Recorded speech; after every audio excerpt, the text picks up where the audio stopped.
Most runners don't break down because they're training too much.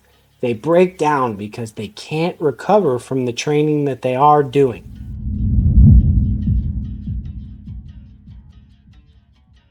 They spend months and months training for an endurance event or a race or something like that, and then they starve themselves without realizing it, and they can't recover. They can't understand why their legs feel tired all the time, why their sleep is off, why their mood is just kind of all over the place, and then why they eventually hit a wall during that endurance event. You don't have to do any fancy secret tricks to reach a very high level of endurance. You can go from a beginner and then just focus on these 3 things and become much more advanced than any of us can even dream of. You need to do consistent, solid training that has long-term periodization and planning. You need to eat a really high quality, high performance diet that supports your training. And you also need to sleep. You need to sleep well, and you need to have a very deliberate approach to your sleep. In this video, we're going to go over foods that you just eat every day, all day after your training, and we're going to take a big picture outlook on it. Not anything complicated or fancy, but we're also going to go over how to fuel for your workouts or even your race. You know, that meal right before that workout, your run or your ruck, and then also how to fuel during workouts as well. But before we go into that, you need to understand the 2 energy systems of how the body creates energy. You have the aerobic energy system. This burns fats for energy at lower intensities. And then you have the anaerobic energy system, which burns carbohydrates at higher intensities. Both energy systems are active at all times, but at lower intensity, your body's primarily using that aerobic energy system, burning fats for energy. And then as that pace increases or that intensity increases, you're going to burn more and more carbs, and that anaerobic energy system is going to turn on even more. If you want to check out a video that's more in-depth about this topic, go back to my last video, Zone 2 Science Explained, and I go over how to do low intensity correctly, why you need it, and how your low intensity that boosts that aerobic energy system improves your high intensity performance. So at the end of the day, you need to do both. But before further ado, let's go into how to structure your diet just every single day for your endurance event. You have 3 macronutrients: protein, carbs, and fat. Different foods have higher levels of one or the other.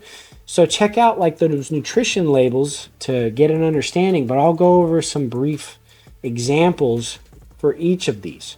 Your protein, we'll start with that, needs to be 1 gram per pound of body weight. I'm 175 pounds, therefore I need at least 175 grams of protein per day. I normally eat a little bit more because I focus on strength training, and I really encourage all those that work with me with Transcend Endurance to treat their strength training a little bit more seriously than the average runner, so that they can be more functional and they can be just stronger all around for anything. And because I also work with a lot of tactical athletes too. However, if you're also eating a very high carb diet, which as an endurance athlete you will, you're going to get a lot of residual protein from a lot of those carbohydrate rich foods like whole grains and things like that, and especially beans.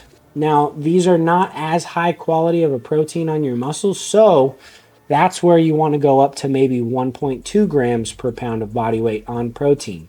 So for myself, at 175 grams, I kind of up that to 200 to 220 grams of protein per day, just for myself. Great sources of protein are dairy. I drink a lot of Fairlife milk and a lot of Greek yogurt. Only have several servings of meat per day.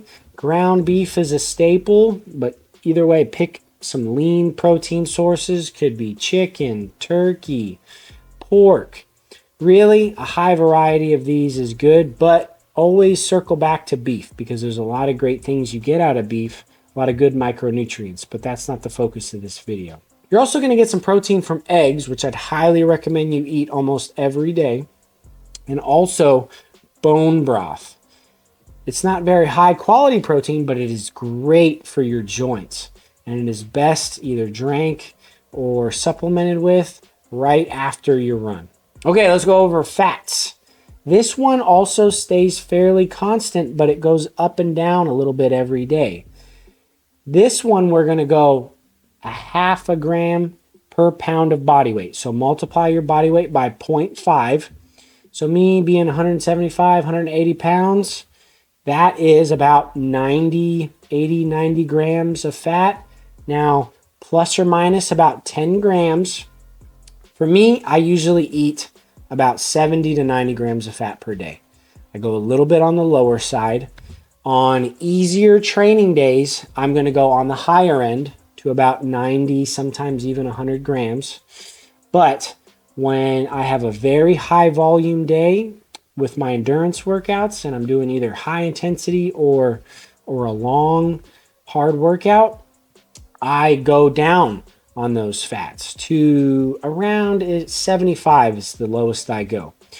Now, it's very important not to eat a super low-fat diet because it is going to mess up your hormones, just going to mess up your sleep and your recovery, and just has a whole cascading snowball effect on your just general health. It's also really good for your joints, too. So, goes up and down a little, but it is fairly constant.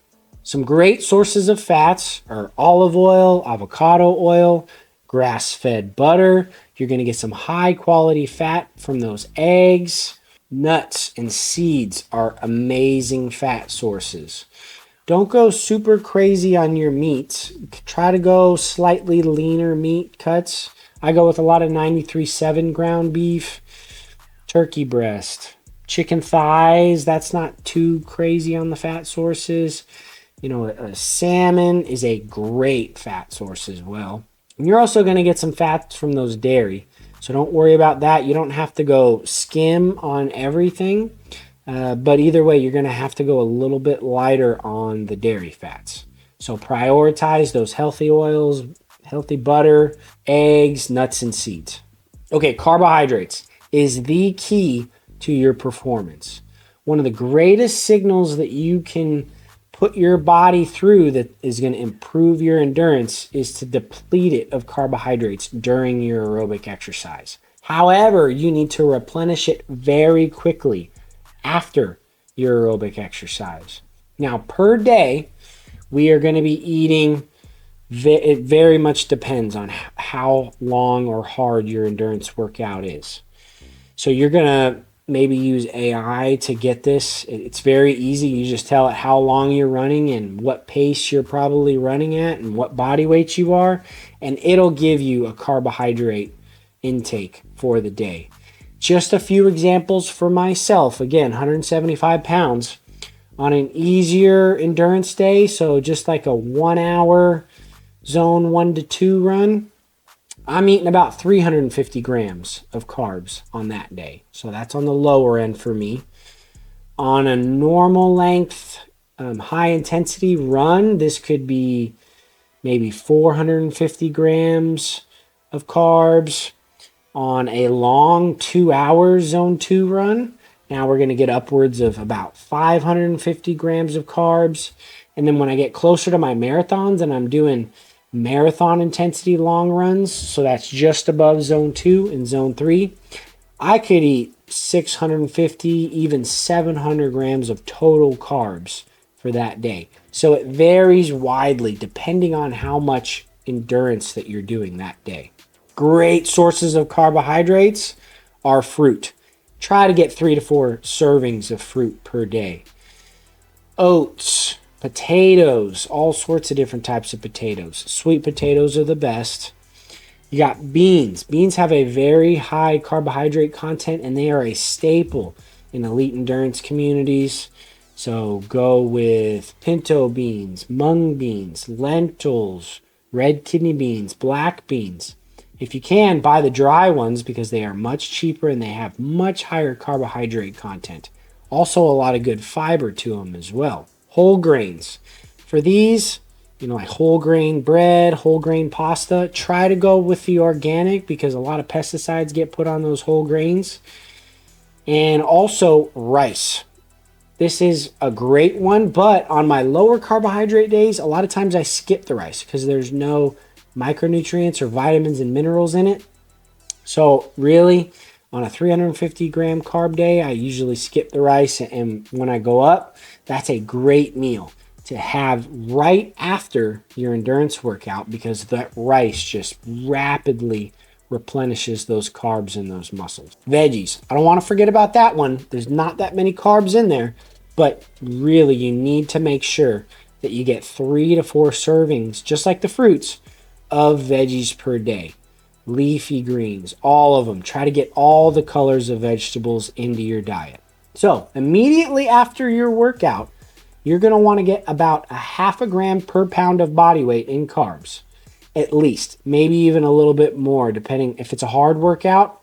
For myself, about 80 to 90 grams of carbs immediately after. Try to have these fast digesting, simple carbs, and then very lean protein so that you're hungry again in like an hour, hour and a half, where you eat again, right? This could be your first real meal. So maybe the first one was a shake and some fruit, maybe even a little bowl of rice.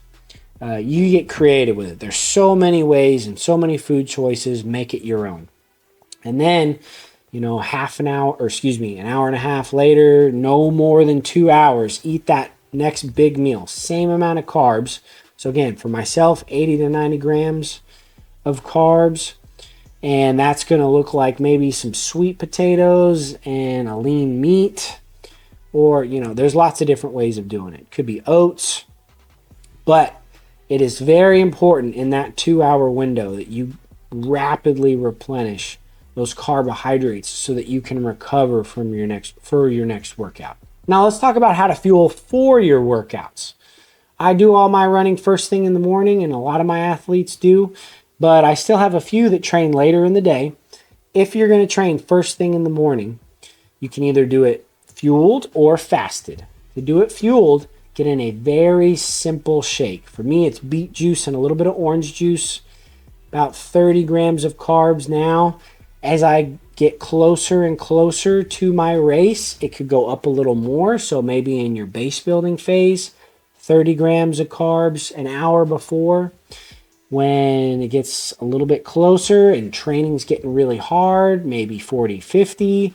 And then I start practicing when I'm getting close to my race of hitting maybe 70, 80, even 90 grams of carbs in that meal.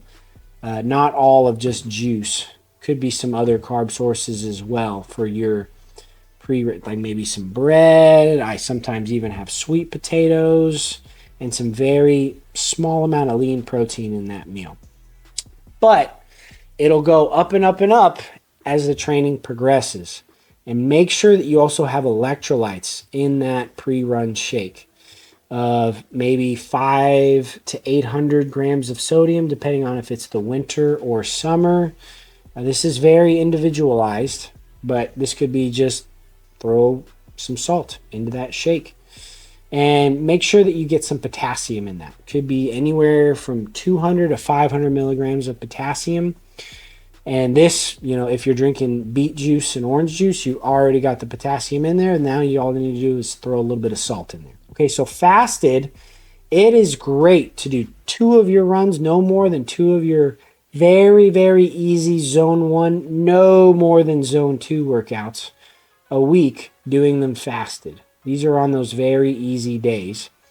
And this just looks like waking up, water, electrolytes, same amount of electrolytes. You have black coffee, no calorie tea, and then do your run shortly after. You don't have to wait for that full hour like that other shake to digest so that you can allow your insulin levels to slowly start going down again. Okay, if you're doing your run in the middle of the day, for that meal prior to your run, try to have it be very lean, lower fat, not very high in protein, so maybe only 20 or 30 grams of protein in that meal, and higher in carbohydrates. and make sure that now it is about 2 hours at least before your run so that you have plenty of time to digest it. During workouts, these early on in the program are lower amount of carbs per hour. And then as the program progresses, we ramp up the carbs more and more and more. These could be gels. These could be, I just squirt honey into my mouth. I have soft flasks that I fill up with honey for my races. And that is an amazing cost-efficient way to get your carbohydrates per hour. So early on in your base building phases, for anything more than an hour workout, start doing maybe 20 to 40 grams of carbs per hour. And then maybe halfway through your program where you're starting to add in some intensity, now we're going to do 40 to 60 grams of carbohydrates per hour. And then later on, when you're peaking for that race, especially if it's a long distance one, you don't need a fuel during a 5K, but for a marathon, you're going to really want to make sure that your body can absorb and metabolize 60, 80 grams of carbs per hour. I know the elites can do over 100 grams of carbs per hour, but unless you're very, very elite, I don't think need to eat more than 80 grams of carbs per hour. Now, we need to replenish that sodium, and that very much depends on the heat.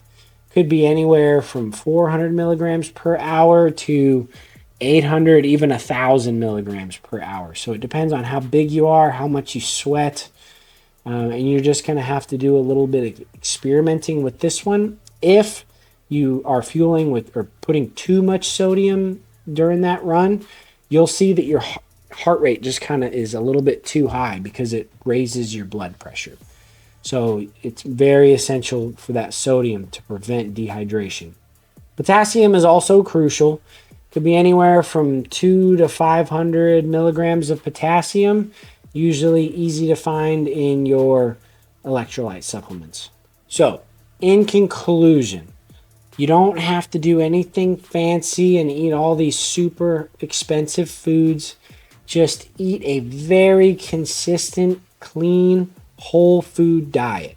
Minimum ingredients on those ingredient labels. If you can't pronounce it and you don't know what it is, and it's a preservative or a chemical in there, just try to avoid it. It's going to mess with you more than you think. Just very simple diet. You can still make this a very delicious diet, but you can get really strong eating horrible choices of foods. But you cannot do this with endurance. You need a clean, high-performing diet. So, until next time, embrace the process.